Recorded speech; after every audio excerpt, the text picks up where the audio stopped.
Hey everybody, welcome to our deep ACL deep dive. I'm Dr. Mika Riley, an ACL rehab specialist, a strength and conditioning coach, physical therapist, and an ACLer myself. So I want to go through this topic on gaining strength in ACL rehab. And obviously, for those of you that are going through this, you're like, well, duh, this totally makes sense. We should be gaining strength in ACL rehab. But I think what tends to get lost in translation is the type of things and the type of loading that you need to do to gain this strength. And unfortunately, there are a lot of PTs out there that don't have the solid strength and conditioning principles and knowledge on that to really effectively make sure that you are being loaded well. So the thing that we need to make sure of, especially as we enter the mid phase and progressing towards late phase, there are some criteria that we really need to make sure that we're passing towards at our end goal. And that it really starts with assessing your strength and truly doing that objectively. So that means that your physical therapist should not be assessing your strength by saying, push into my hand as hard as you can. Because one, you're either going to get a very poor assessment. You really are getting a poor assessment. But two, you're being treated blindly because you don't know what number, what force, what amount of force you're putting through their hand, right? So the biggest thing that we need to think about is, one, you just need to make sure that you're formally getting strength tested, because that's where it all starts to see where you need to go. That is going to be our guide throughout your whole ACL rehab process, and to say, yes, you're ready to go and return back to your sport. So I want to take a minute and say, okay, the best options for you are clearly to have some sort of dynamometer. So basically, it's just this device that gives us a reading that your ankle will be hooked up to, and you are required to push as much effort into this device as possible for 5 seconds to get a reading and get your max force in that 5 seconds. Other options are these doing rep maxes, things like that, and comparing it to the other side. So it's really important that you have a provider and you're in a clinic that has these type of resources to really, really formally assess your strength. Now, if not, I really hope that you find a location or a clinic that does do this to really make sure that you are not being treated blindly, because that is a problem. Over 2 million people tear their ACL every year. A lot of them are re-tears, and the reason is because they are being treated blindly and being tested poorly and not hitting the benchmarks necessary to reduce the risk for another tear. So it really starts with the strength testing. Now, the end goal of rehab should be that you are able to produce, you are more than 90% symmetrical between both of your legs, of not just your quad, not just your hamstring, but all muscle groups of the leg. And I like to tell people, don't get discouraged, because this is not going to happen right off the bat at month 3, right? This is something you basically are working towards throughout your whole 9 to 12 month journey, and maybe even beyond, because sometimes people have a little bit more setbacks and it might take a little longer, right? And everybody's journey is so different. But I want to tell you that, this is basically like getting to the point of graduating high school, right? You prepare yourself and have these milestones and go from grade to grade and improve each year to graduate. And the same thing applies in physical therapy regarding ACL rehab. You've got these milestones that we're aiming for each time, hitting those small wins, and overall trying to achieve that greater than 90% strength. Of course, there's other things that we look at too, but we'll get into that in another live. But really, at the end of the day, the work that you put in during this mid and late phase is what really matters too, to really make sure that your return to sport time frame is not it's not lengthened if we can help it, right? Now, let's get into the nitty-gritty details of what strength building and strength gains should look like. Now, there are a lot of physical therapists out there that follow the protocol to the T. And I like to tell my clients that these protocols are a good guide to tell us, hey, at this time frame, the graft can handle this type of activity at this point in time. So, but it doesn't necessarily mean that your knee is ready for that. So we make that judgment call and assess it and make sure that you are ready. We don't just give it to you because the protocol says, right? So I want to go over what it means to gain strength. Now, the very beginning, sometimes people get caught in what I call a lull, and basically where they are performing the same exercises every single time. And sometimes, early on, especially in the early recovery, is very important to just basically do the very basic things as you're letting the initial healing happen. However, this should not be happening during the mid phase at all. So this is where we call it progressive overloading. You need to do things a little more. You need to progress, and you also need to progress it with some weight and making sure that we are really getting you ready for your sport, okay? I see too often, unfortunately, second opinion ACLers saying that they were doing straight leg raises, they were doing clamshells, all of those things at month 6. Now, there's no amount, I'm going to be very brutally honest, there's no amount of straight leg raises and clamshells that are really going to get you ready for the demand of your sport. We need to really think about it, because if you are a soccer player, for example, and you're a striker and you're running at top speed and you have a ball and you go to cut, that's a lot of force. That's a lot of force that is going through your body, through your knee, all of that stuff. And straight leg raises isn't going to translate well to your sport, okay?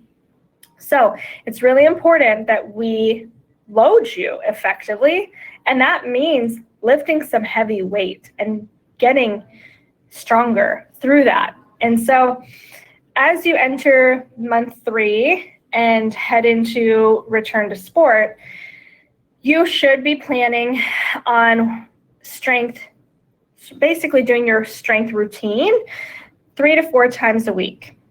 And this should look like you are basically going to the gym. You're doing a workout, right? So it shouldn't look like rehab. It'll look like just a simple workout, right? Where you are doing what we call compound lifts. And this means doing things like deadlifts with a barbell or maybe a kettlebell, depends on what, if your back can tolerate it or not. Squat variations, split lunges, all of those things, rear foot elevated split squats. And we apply principles to make sure that you are working well and loading yourself well, because a lot of people who try to do this, they'll not load themselves effectively, and they tend to just basically do too little, and there's not enough adaptations happening at the muscular level to say, hey, you know what? We're creating change, and we're going to see some changes the next month that we strength test you. So we really make sure that you're lifting things at a higher intensity and maybe lower rep ranges, like 5 reps to 12 reps, and working at a certain percentage of what we call your 1 rep max. This is all a little, probably a bit overboard, but just to give you some sort of guide that we follow.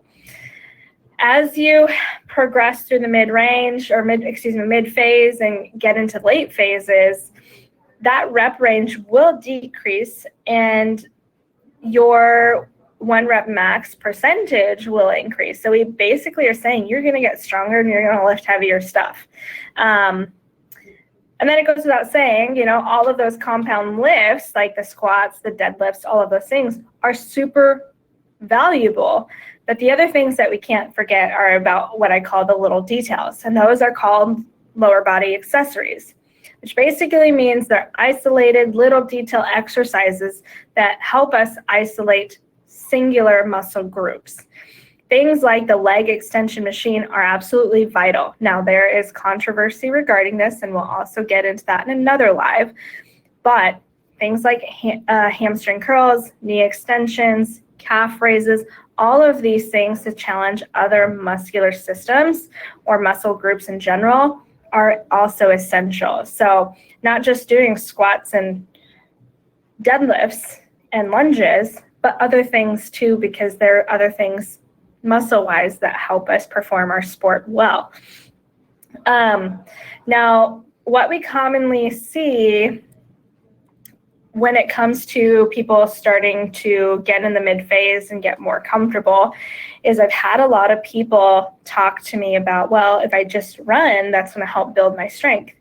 Absolutely not. It actually isn't. You need to load yourself through strength training, but it's not going to effectively load your legs to the capacity that we need them for your sport, okay? So we usually advise, like once you start your running and everything, to not do it more than twice a week, because we don't want to hinder our ability to really effectively get strong. And that's the goal out of all of this, is to be stronger than you have ever been, even before the injury. Now, I want to talk a little bit about where you are at in your rehab. Like if you feel like you are doing the same exercises every single time, then you've got a problem, right? It's not necessarily you. It's more so the provider might not be an appropriate fit for your rehab, because that is already setting you up for failure, in my opinion, because you need to be effectively loaded during your rehab. You should be lifting heavier than 20 pounds. Of course, everyone's knees response is different, and there might be reason for that, but you should be lifting more than that. The goal is to see if you can eventually lift your body weight, right? And if not, beyond that. I've had plenty of ACLers lift it closer to the 300-pound range and get really strong. And the question is that you should ask yourself is, why not you? Why can you not get strong? And maybe the thing is looking at the program. And the program needs to, of course, change based on what the objective measures are. So every single 4 to 6 weeks, your provider should be assessing your strength, doing exactly the way that I mentioned before, and adjusting your program to that to make sure that, okay, if your hamstring strength is not, if it's plateaued, okay, what needs to change in your program? And it needs to be very individualized to you, your knees tolerance, and what those strength measures are. If you feel like you are not getting a workout and getting strong and lifting heavy stuff, then I absolutely would advise you to get a second opinion and find a facility that can do that and make sure that you are doing this the correct way. So that way you only have to go through this one time. I think the other thing to note as well is, it's really important that you look for providers that have a strength and conditioning background, like a strength and conditioning specialist certification like we have here at Movement, and are very up to date with the evidence regarding all of these things and making sure that people hit their full potential. But also just making sure that we do understand that I want to bring this up because I respect surgeons, absolutely, and their work is very vital to this situation. And I want to note that I've had a couple encounters with surgeons who don't have a strong understanding of strength principles. So sometimes during this time, this is where people can go wrong if they really, really listen to their surgeon. That can also be a problem because we have to understand that surgeons work the inside of the knee and the physical therapists assess the tolerance of the knee, but work the outside and have that thorough knowledge that the surgeons do not have. Like I said, I probably, I'm not going to try to YouTube and figure out how to perform surgery on someone's ACL, and I'm going to not give any advice on what technique I think would be best for somebody. And so I would absolutely make sure that you are taking all the information in that you get both from your surgeon and your provider, your physical therapist specifically.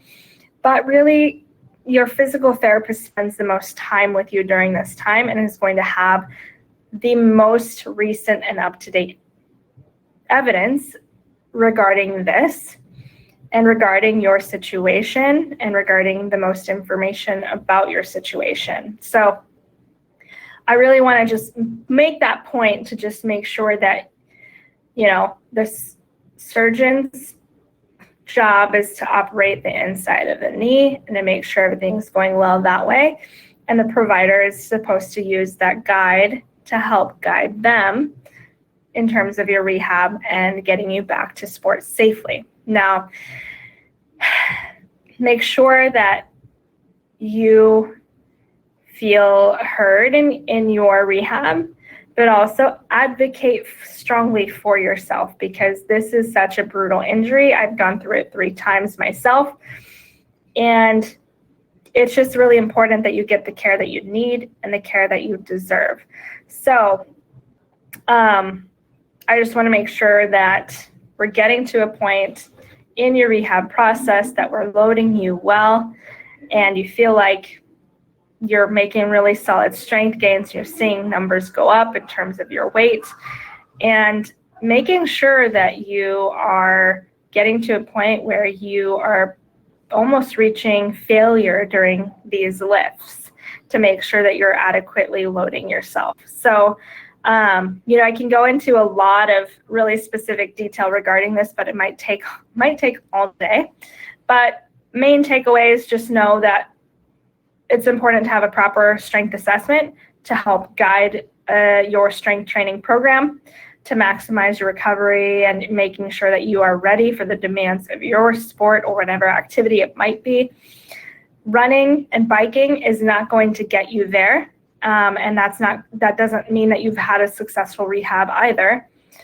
And isolating specific muscle groups are also essential. So make sure that these 3 takeaways, if your rehab program is not looking something like this, then make sure you reach out to us so we can help you get the care that you deserve and advise you on it. All right, let us know if you have any questions or comments, and see us at our next deep dive.